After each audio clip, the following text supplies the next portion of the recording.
संजीव श्री जी, आपका हमारे कार्यक्रम में बहुत बहुत स्वागत है। जी, बहुत बहुत धन्यवाद आपका। और हम आपको बधाई देना चाहते हैं कि आपने अन्नपूर्णा ट्रैक पर तिरंगा लहराया है थोरांग पास पर। ये अपने आप में कितनी महत्वपूर्ण उपलब्धि मानते हैं आप? जी, मेरे जीवन का ये एक एक्चुअली आई विल से कि ये ड्रीम ही था, एक सपना था, जो करीब पिछले 5 साल से मैं मतलब इस विषय पे सोच रहा था। और अन्नपूर्णा सर्किट अपने आप में एक दुनिया का सबसे बड़ा सबसे लंबा ट्रैक है पहाड़ों पर। करीब 230 किलोमीटर का ट्रैक है और 5,500 मीटर।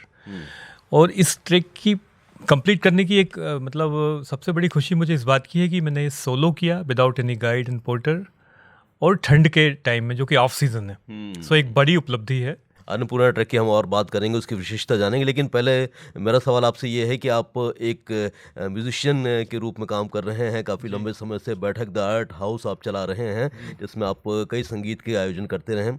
अचानक ये ख्याल आपके मन में कैसे आया कि मुझे अब पहाड़ों की तरफ रुख करना है और 5,500 मीटर की ऊंचाई पर तिरंगा फहरा कर आना है? जी, एक्चुअली ये अचानक से नहीं आया ये ख्याल। ये मेरी संगीत की जर्नी के साथ माउंटेन भी जुड़े हुए हैं। और पिछले करीब 10 सालों में मैं दुनिया के करीब 5 अलग अलग माउंटेन्स कर चुका हूँ, जिसमें स्पेन का सियरा नेवादा है, स्कॉटिश हाईलैंड है, रोमानियन माउंटेन्स हैं, यूरोप का एल्प्स है, और वेल्श का स्नोडोनिया है। अच्छा। इसके बाद हिमालयस। तो ये पिछले 10 साल से ये जर्नी चली आ रही है। और संजय जी, मैं आपको बताऊँ, एक इंटरेस्टिंग मेरा ऑब्जर्वेशन ये रहा है, संगीत और माउंटेनियरिंग दोनों बहुत अलग नहीं है। इनफैक्ट ऐसा माना जाता है कि एक अच्छा माउंटेनियर या अच्छा ट्रेकिंग करने वाला एक अच्छा म्यूजिशियन एंड डांसर भी होता है। क्योंकि इट्स लाइक इतना बैलेंस उसमें होता है कि जैसे कि आप पहाड़ों पे डांस कर रहे हैं, यू नो। सो ट्रेकिंग या mountaineering is like actually dancing और डूइंग योर म्यूजिक। बिल्कुल सही आपने कहा, क्योंकि हम जब पर्वतों पर होते हैं तो प्रकृति से हमारी बातें होती हैं, पहाड़ों से हमारी बातें होती हैं, और मन में कोई ना कोई नगमा गूंज जाता है या फिर ऐसी कोई धुन आ जाती है जिससे हम फिर अपने पैशन में उसको ले लेते हैं। बिल्कुल। तो कई बार मैं एक बहुत ही इंटरेस्टिंग आपको वाकया सुनाता हूँ। कई बार इस यात्रा के दौरान बहुत दुर्गम पथ था, complex passages were there technically, जहाँ काफ़ी स्नो था, आइस था, और नीचे बड़ी खाई थी। तो उसके लिए बहुत बैलेंस की ज़रूरत थी। Emotionally you have to be very calm, your left and right portion has to be balanced. सांस बिल्कुल बराबर चलती रहनी चाहिए, जिससे कि आप डिस्टर्ब ना हो। उस स्थिति में एक्चुअली मैंने म्यूजिक का ही सहारा लिया। अच्छा। So for example, you know, जैसे मैंने इंडियन क्लासिकल की एक ताल ले ली, धेन धेन धागे नती तू ना कत्ता धागे तक धेना, धेन धेन धागे नती तू ना कत्ता धागे तक धेना। या फिर फ्लेमेंको की रिदम ता ता ता ता ता ता तका तका तका तका तक्का टीका ता ता का ता तका तका तक्का तक्का। मोमेंट ही आपके जहन में चलने लगी ताल, पूरी बॉडी और ब्रीदिंग आपकी बैलेंस हो जाती है। और टेक्निकल पैसेज आप, यू नो, कहने का मतलब आपने ये नहीं सोचा कि मुझे कितनी ऊंचाई तक पहुंचना है, बल्कि आपने ये सोचा कि मैं कैसे मस्ती में गाते और गुनगुनाते हुए ऊपर के शिखर पर पहुंच जाऊं। बिल्कुल, एब्सोल्युटली। और नेचर का पार्ट होते हुए। तो कभी जब मुझे कभी डर भी लगा, तो मैंने ये देखा कि मैंने ये अपने आप को विश्वास दिलाया कि ये मैं प्रकृति के बीच में हूँ, और प्रकृति आपको संभालने के लिए है, आपको नर्चर करने के लिए, आपको नुकसान देने के लिए नहीं है।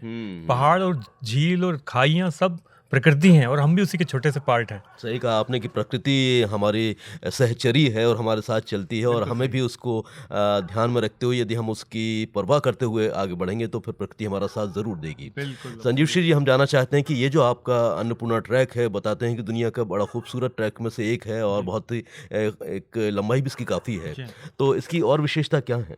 एक बड़ी अच्छी विशेषता इसकी ये है कि इसमें आपको मतलब 2 विशेषताएं मैं बताना चाहूँगा। एक तो ज्योग्राफिकल, इसकी जो मतलब भौगोलिक स्थिति है इसकी, वो अपने आप में विलक्षण है।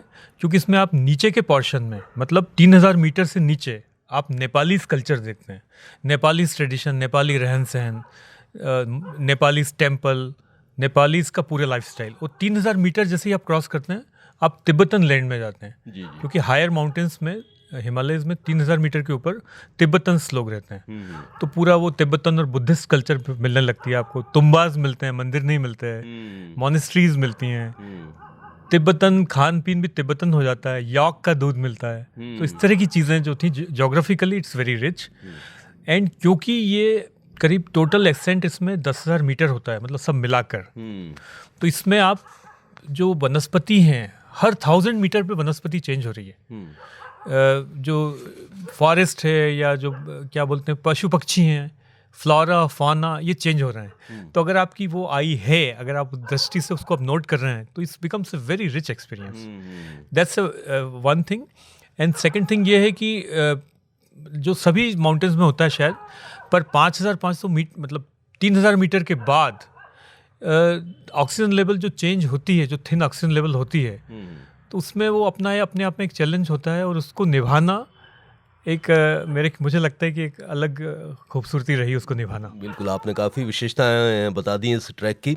हम जानना चाहते हैं कि इस समय मध्य प्रदेश के बहुत सारे नाम आ रहे हैं जो पर्वतारोही के रूप में अपनी एक छवि बना रहे हैं, अपनी एक इमेज बना रहे हैं। ज्योति रात्रे हैं, मेघा परमार हैं, भावना डेहरिया हैं, भगवान सिंह जी हैं। इसी क्रम में अब आपका नाम भी शामिल हो गया, संजीव श्री। तो ये कितना एक बेहतर आपको लग रहा है कि एक बेहतर संदेश जा रहा है दुनिया में? जी, absolutely. And I'm very thankful to our people who started this, like Mount Everest they have done, भगवान सिंह जी, मेघा और भावना। ये बहुत ही अच्छी शुरुआत उन्होंने की है।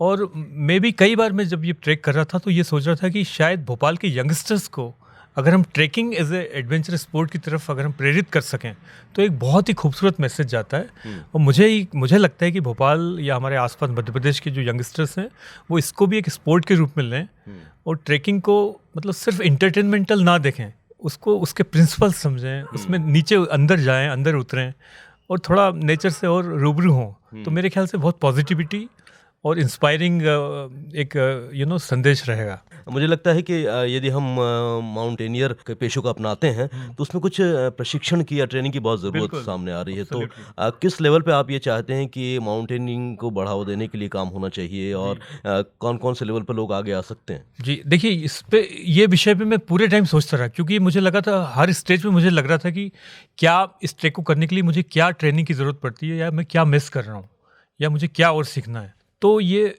अभी हम देखें इंडिया में तो आई थिंक 7 या 8 ट्रेनिंग इंस्टीट्यूट हैं, मनाली में, धर्मशाला में, सिक्किम में, ऐसे कुछ जगह 7 से 8 इंस्टीट्यूट्स हैं जो कि ट्रेन करते हैं ट्रैकिंग के लिए, माउंटेनियरिंग के लिए। 1 महीने का कोर्स होता है और कॉस्ट बहुत कम होती है क्योंकि गवर्नमेंट सब्सिडरी होती है, 20,000 के आसपास, विच इज़ अमेजिंग कोर्स। तो ये डेफिनेटली हमारे आसपास के लोग, अगर मध्य प्रदेश के लोग, ये बच्चे लोग अगर या यंगस्टर्स अगर ट्रेनिंग में जाएँ तो एक कंप्लीट स्पोर्ट की जानकारी मिलेगी, पहली बात। दूसरी बात यह है कि मुझे लगता है कि मध्य प्रदेश में जो है उतने पहाड़ नहीं है, हमारी समतल जगह है, लेकिन यहाँ पर हमें इस स्पोर्ट के लिए भी थोड़ा सा इन्वेस्टमेंट करना चाहिए हमारी गवर्नमेंट को स्पोर्ट्स के बतौर। और मैंने देहरादून में और नेपाल में भी कई जगह देखा कि क्लाइंबिंग वॉल्स होती हैं, तो क्लाइंबिंग वॉल में चढ़ने का प्रशिक्षण दिया था, लागत बहुत कम होती है। तो मेरे ख्याल से यहाँ पर भी ये शुरू होना चाहिए, और इससे भी एक अच्छा प्रेरणा मिलेगी लोगों को और टेक्निकल एक्सपर्टीज मिलेगी। जब आपने ये लक्ष्य पूरा किया संजीव श्री, तो कैसा रिस्पांस मिला, और जहाँ पर आपने भारत का तिरंगा फहराया वहाँ कैसा प्रत्युत्तर मिला लोगों का, और कैसी अनुभूति आपको हुई? जी देखिए, वहाँ पे लोग बाग तो कुछ थे नहीं, क्योंकि अभी मैं ऑफ सीजन में गया था और without any guide and without any group अकेला ही जा रहा था। कई बार ऐसा होता था कि दिन भर मैं चलता था 8-8 घंटे और मुझे दूसरा ह्यूमन बीइंग कोई दिखाई नहीं देता था। तो मैं पूरा अकेला ही था, except one more trekker I found on the highest point जहाँ पर ये झंडा लहराया, तो वहाँ पर मैं अकेला ही था। तो ये अनुभूति मेरी बड़ी प्राइवेट रही, इट्स वेरी स्पिरिचुअल रही, और मुझे ये मतलब ऐसा लगा कि ये एक स्पिरिट है, ह्यूमन स्पिरिट है, और ये हमने किसी माउंटेन को कॉन्कर नहीं किया है, चोटी को कॉन्कर नहीं किया है, बल्कि ये है कि हमारी जो संवेदना है, हमारी जो शक्तियाँ हैं, वो इस जगह पर आकर समाहित की हैं, और उसी को लेके हम वापस जाएंगे। तो ये मेरा स्पिरिचुअल, एक बहुत प्राइवेट स्पिरिचुअल एक्सपीरियंस रहा है। और पर्वतारोही के रूप में जब हम आगे बढ़ते हैं, किसी भी ट्रैक पर पहुंचते हैं, तो हमें उसके पूर्व की भी कुछ तैयारियां करनी होती हैं घर पर, जैसे कि अपनी रोग प्रतिरोधक क्षमता हमें बढ़ानी होती है, हमारी सांस का जो ब्रीदिंग, जो हमारी एक्सरसाइज है वो बहुत ज़रूरी हो जाती हैं। तो आपने इन सब बातों पर ध्यान दिया? बिल्कुल। एक्चुअली हाई एल्टीट्यूड ट्रैकिंग के लिए 2 ही चीज़ें इंपॉर्टेंट हैं, एक तो आप वॉकिंग कर सकें प्रॉपरली बैलेंस, और दूसरा ब्रीदिंग कर सकें। देखिए, बड़ी बेसिक चीज़ें हैं वॉकिंग और ब्रीदिंग, और हम शायद कभी नहीं सोचेंगे कि मेरे को वॉकिंग के लिए ट्रेनिंग लेनी पड़े या ब्रीदिंग के लिए ट्रेनिंग लेनी पड़े, लेकिन ये एक फैक्ट है, सत्य है, क्योंकि उस हाइट पर वॉकिंग और ब्रीदिंग दोनों ही डिफ़िकल्ट हो जाती हैं, जो आपकी बेसिक मूलभूत चीज़ है। तो मैंने दोनों के लिए काफ़ी फोकस किया। ऑफ कोर्स मैं 20 किलोमीटर स्टेमिना के लिए 20 किलोमीटर साइकिलिंग रोज करता था वेट के साथ, क्योंकि मैं बैकपैक अपना खुद ले आना चाह रहा था।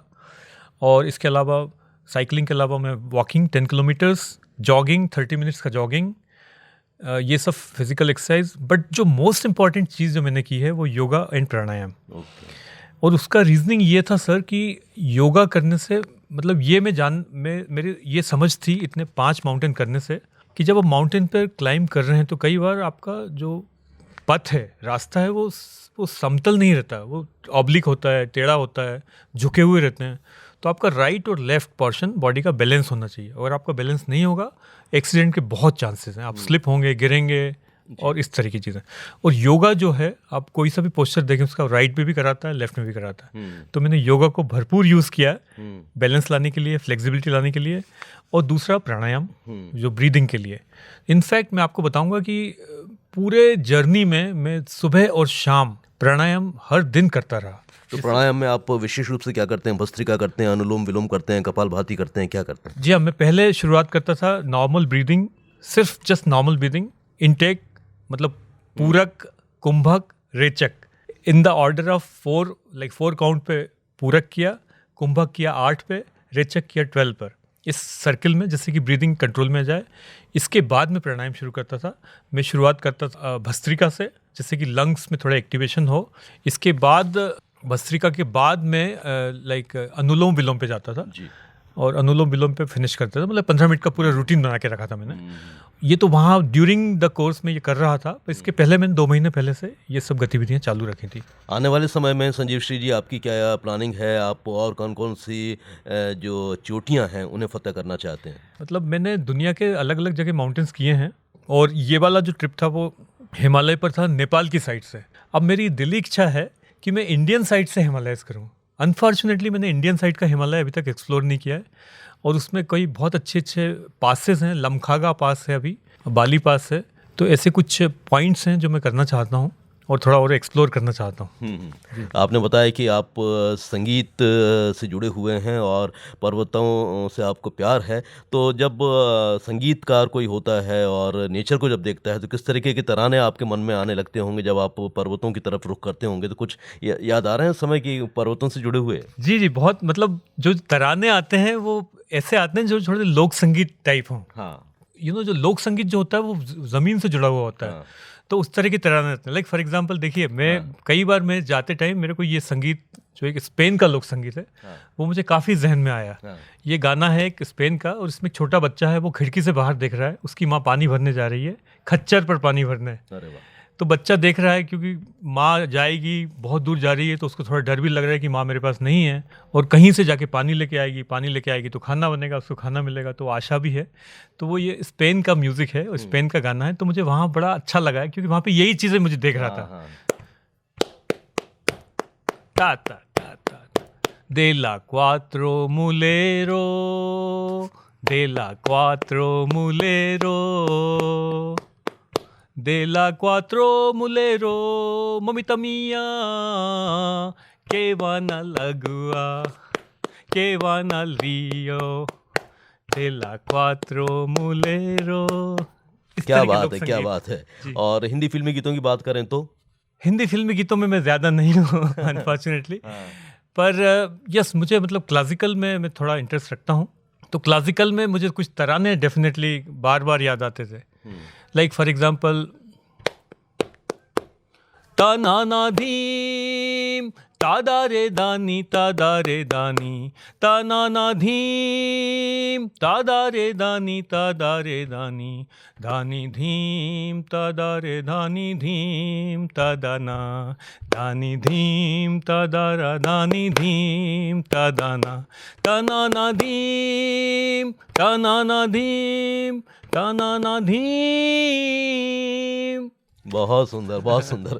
तो आप हमारे सुनने वालों से क्या कहना चाहते हैं कि जो पर्वतारोहण की क्षेत्र में आना चाहते हैं और आगे बढ़ना चाहते हैं, उनके लिए आपका क्या सुझाव रहेगा? जी, मेरा पहला सुझाव तो ये है सामान्य जन के लिए भी कि मतलब हेल्थ बहुत इंपॉर्टेंट है और हेल्थ में 2 चीज़ें हैं। एक ये कि आप वॉक बैलेंस कर सकें, राइट और लेफ्ट, एक मूलभूत चीज़ ये है इवन नॉर्मल लाइफ में भी। और दूसरा ब्रीदिंग फुल कर सकें।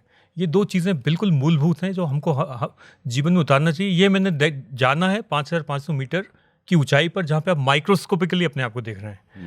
और जो हिमालय या माउंटेनियर्स के इंथुजियास्ट हैं, आई थिंक मैं उनको कहना चाहता हूँ, please come forward, start with mini hiking. अपने आसपास बहुत अच्छी छोटी छोटी जगह हैं, रातापानी की हाइकिंग कीजिए, सलकनपुर की हाइकिंग कीजिए, भीमबेटका।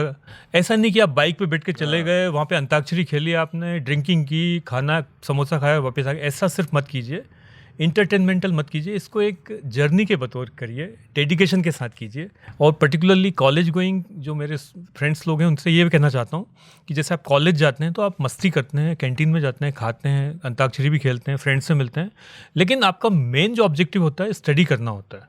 ये बाकी चीज़ें साइड की हैं। ऐसे ही ट्रैकिंग में भी ये अंताक्षरी और इंटरटेनमेंटल पार्ट साइड का है, लेकिन उस गतिविधि को आप लीजिए। तो बाइकिंग का यूज़ कम कीजिए, वाहनों का यूज़ कम कीजिए, चलिए ज़्यादा, और अपने आसपास की ब्यूटी को एंजॉय कीजिए। नेचर आपको भरपूर प्यार देगी, भरपूर सम्मान देगी, और आपको आपके लक्ष्य में पहुंचने में मदद करेगी। इतनी महत्वपूर्ण चर्चा की आपने, उसके लिए हम बहुत बहुत धन्यवाद देते हैं, और एक बार फिर से आपको हम बधाई देते हैं, और उम्मीद करते हैं कि आपका आने वाले समय में भी इस तरह का ये क्रम चलता रहेगा और नई नई उपलब्धियाँ आपके खाते में आती रहेंगी। Thank you so much. धन्यवाद संजय जी।